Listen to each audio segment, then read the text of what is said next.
आता काही बातम्या बाहेर पडत आहेत की आदिवासी समाजाचं आरक्षण हे इतर समाजाला द्यायचे किंवा धनगर समाजाला द्यायचं, मी पहिल्यांदा हे जर असं करत असाल तर मी पहिल्यांदा ज्यांनी कोणी हा निर्णय घेण्याचा प्रयत्न केला त्यांचा मी जाहीर निषेध करतो.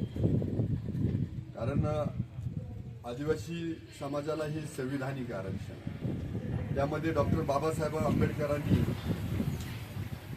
या 47 जमातींना आरक्षण दिलं गेलेलं आहे आणि याच्यात इतर कुणाचाही समावेश होऊ शकत नाही हे जग जाहीर आहे. घटनेची कुणी पायमल्ली करण्याचा प्रयत्न करू नका. धनगर समाजाला द्यायचंच आरक्षण तर स्वतंत्र द्या. धनगर समाजाचा आणि आदिवासी समाजाचा काही एक संबंध नाही, त्यांची संस्कृती स्वतंत्र आहे. पण वारंवार प्रत्येक सरकार असा का विचार करतंय किंवा काही नेते मंडळी असा का विचार करतंय किंवा काही संघटनांना असं का वाटतंय की आदिवासी समाजाचंच आरक्षण आपल्याला भेटलं पाहिजे. ज्यांना कुणाला आरक्षण मागायचं त्यांनी स्वतंत्र मागावं. आदिवासी समाजाच्या आरक्षणाला धक्का लावून चालणार नाही. जर तसं झालं तर उग्र स्वरूपाचं महाराष्ट्रात आंदोलन केलं जाईल. आणि याची पण जाणीव ठेवावी परत एकदा की मुंबईला जे काही पाणी पुरवठा होतोय हा आदिवासी भागातून होतोय.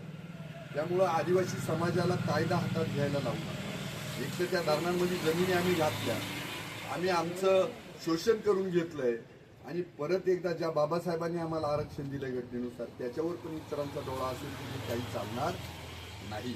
त्याच्याबरोबर हे पण लक्षात घ्या की 17 संवर्ग पदाचा मतदार सुद्धा मोठा आहे. त्याच्यावरही आदिवासी समाजात त्याच्या क्षेत्रामध्ये हे अन्याय केला जातोय. बाकी तुम्ही आदिसंख्य पदाचा मुद्दा आहे, हे पण बऱ्याच दिवसापासूनचा राहिलेला आहे की आदिसंख्य पदं भरत नाही. हे एकीकडं आम्हाला आरक्षण आहे तर त्याची भरती करायची नाही, दुसरीकडं आमच्या आरक्षणात दुसऱ्यांना तुम्ही घुसवायचा प्रयत्न केला, हे सगळं निषेधार्ह आहे.